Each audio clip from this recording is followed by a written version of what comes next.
Salut à tous, bienvenue sur Motors & Co. Aujourd'hui on teste notre première moto électrique, la Super Soco TC Max 125. Alors comme vous l'entendez, ça sonne italien, mais en fait pas du tout. C'est une marque chinoise qui a démarré en 2013. C'est une moto électrique qui a enfin le même prix qu'une moto thermique. Alors qu'est-ce qu'un équivalent 125 en électrique?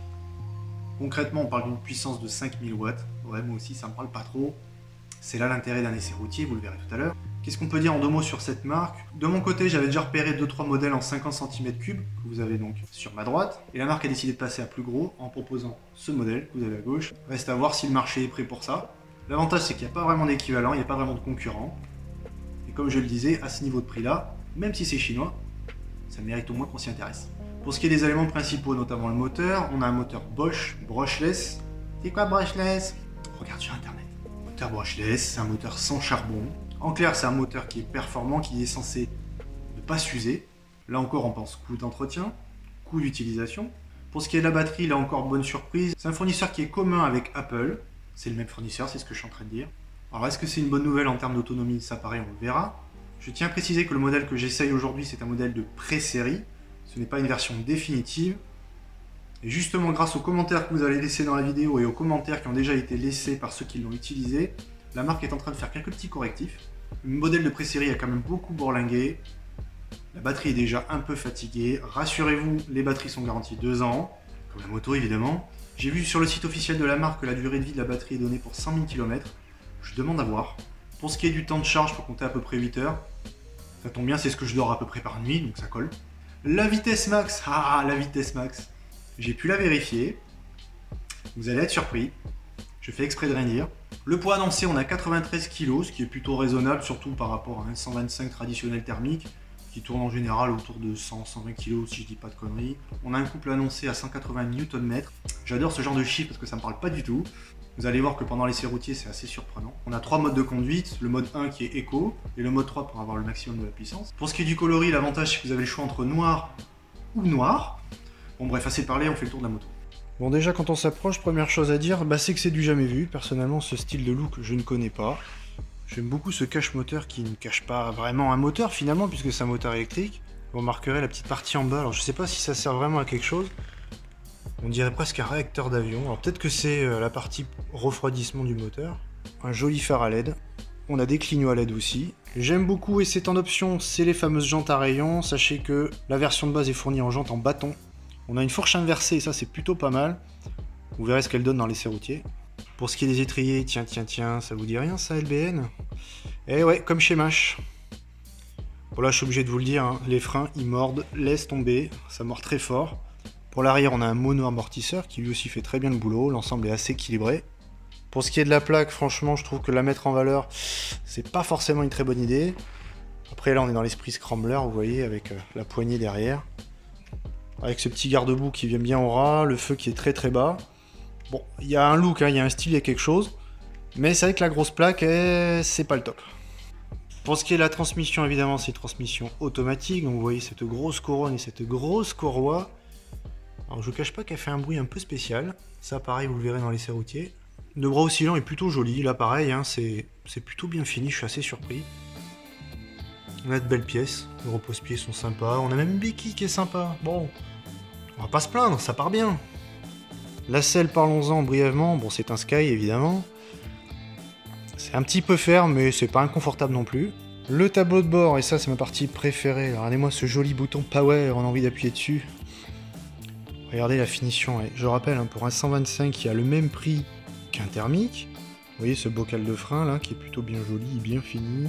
Ce petit compteur gradué jusqu'à 110. Est-ce qu'il y va?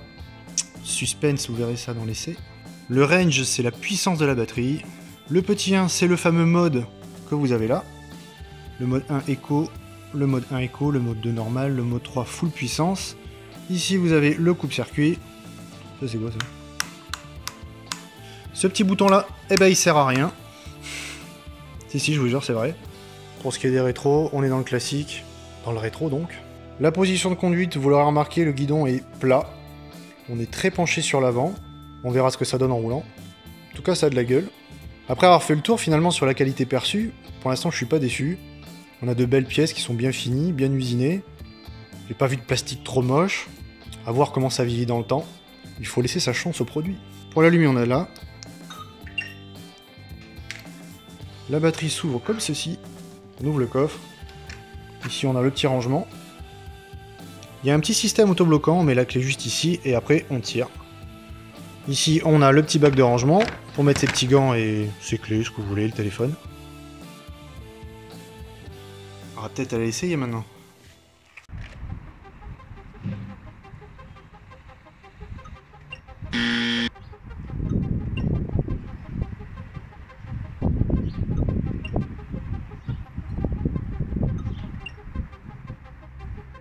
Ton power.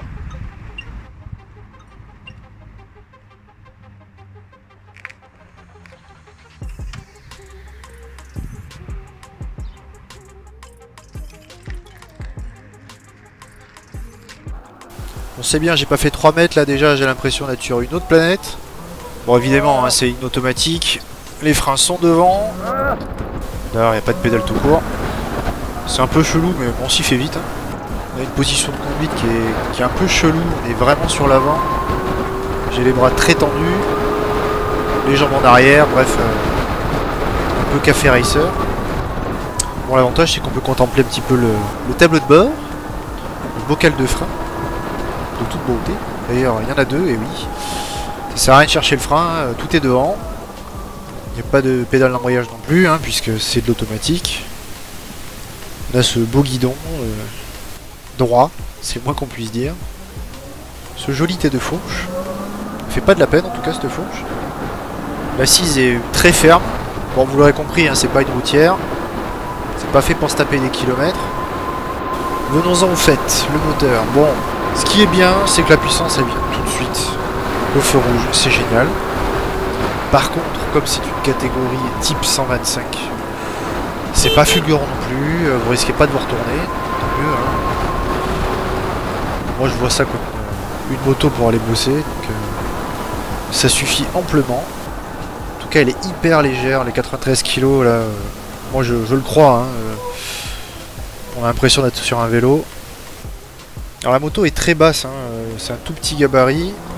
En tout cas j'ai les pieds bien à plat, hein, ça y a pas de problème. En parlant de Komodo, là on voit les 3 positions de conduite, là, 1, 2, 3. Alors le mode 1, alors là clairement c'est le mode 3e âge. En clair on dépasse pas le 50. Ça je pense que c'est quand la batterie fatigue. Donc on arrive au bout, histoire de pas trop taper dedans. Mais sinon ça sert à rien. D'ailleurs vous amusez pas à le mettre en pleine ligne droite. Là encore c'est limite dangereux. Parce qu'on n'avance plus. On va tester le mode 2. Alors le mode 2, hein, pour info, clairement c'est pour éviter de se tuer dans les virages. Mais je plaisante pas. Hein, si vous accélérez en 3 dans un virage ou en sortie de virage, ça fait des à-coups hyper gênants. Je dirais même dangereux, il y a de quoi se foutre en l'air. Donc surtout, n'oubliez pas de le mettre. Enfin je dis ça en même temps, la marque va le corriger. Hein, parce que c'est vrai que là c'est pas sécure du tout ça. En tout cas les freins ils font pas semblant. Ah la vache ça mord. On a un système de freinage couplé qui est très efficace. Du coup même si ça mord très fort finalement je mets un petit pouce bleu sur ces freins. Oui bon par contre c'est vrai que les Komodo et les rétros, il n'y a pas de quoi se taper le cul par terre, hein, c'est sommaire. En tout cas le gros point fort de cette moto c'est le comportement de dynamique. On a une suspension qui est très ferme et qui est très équilibrée. Elle est super légère. Elle se penche toute seule. Un peu trop même. D'ailleurs pour le coup c'est les pneus qui suivent pas. Quand on met un petit peu trop d'angle là on sent un petit à-coup bizarre là. Je pense que les pneus sont pas au top. En même temps c'est pneus d'origine. Bon, on arrive au moment tant attendu. Le test de la vitesse max.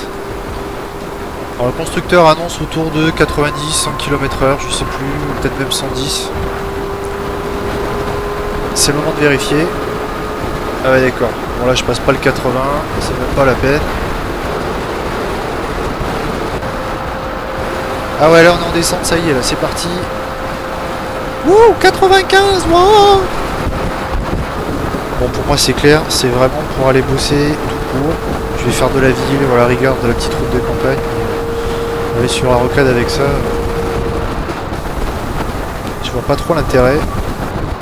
J'arrête pas de penser à la batterie, c'est vrai que le vendeur m'a dit que le modèle avait été un petit peu malmené, je le répète, c'est un modèle de pré-série, un modèle qui a pas mal tourné, il y a eu beaucoup d'essais, et c'est vrai que la batterie se fatigue assez rapidement. Alors ok, il y a une garantie de 2 ans, mais moi je me dis que tout un chacun chez soi n'a pas forcément toutes les bonnes habitudes en tête. Faut pas oublier que la moto doit s'utiliser facilement, sans avoir à réfléchir à comment utiliser sa batterie proprement. Bon ben on a fait le tour.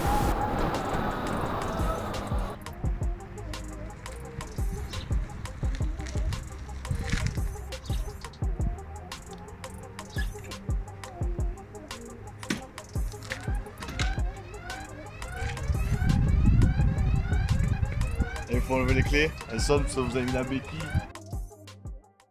Voilà, c'est tout pour l'essai de ce Super Soco TC Max. Alors ce que je peux vous dire en quelques mots sur mes impressions, j'ai envie de parler de la conduite parce que finalement c'est ce qui nous intéresse vraiment. C'est ma première moto électrique, je ne connaissais pas du tout. On a pas mal de puissance au démarrage mais c'est pas fulgurant non plus.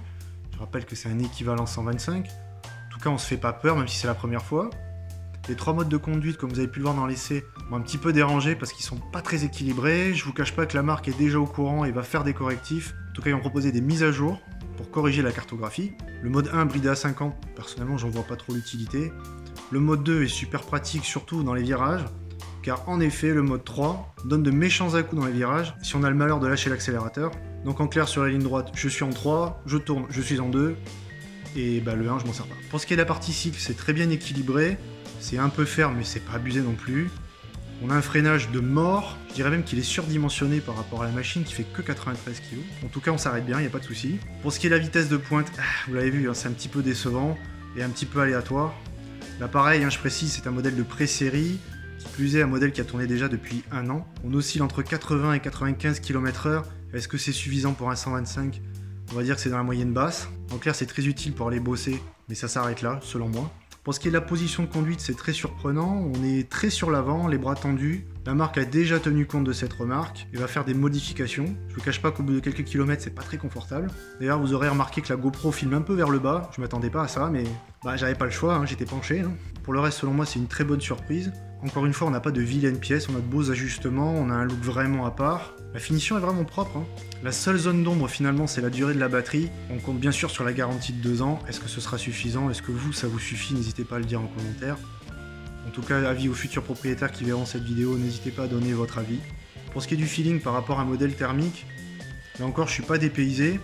Ça donne vraiment envie d'attaquer dans les virages. Après je vous cache pas que les pneus d'origine, je suis pas très convaincu. Dès qu'on met un peu d'angle, ça donne envie quand même de rester raisonnable, d'être un peu sur la réserve. En tout cas, on apprécie le silence, bon, à part la courroie qui fait un petit peu un bruit de rame de métro, moi je trouvais ça marrant. Le vrai plus, ça va être le coût d'entretien.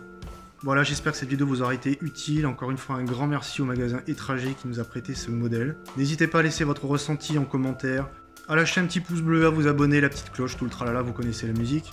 Et je vous dis à bientôt sur Motorz & Co.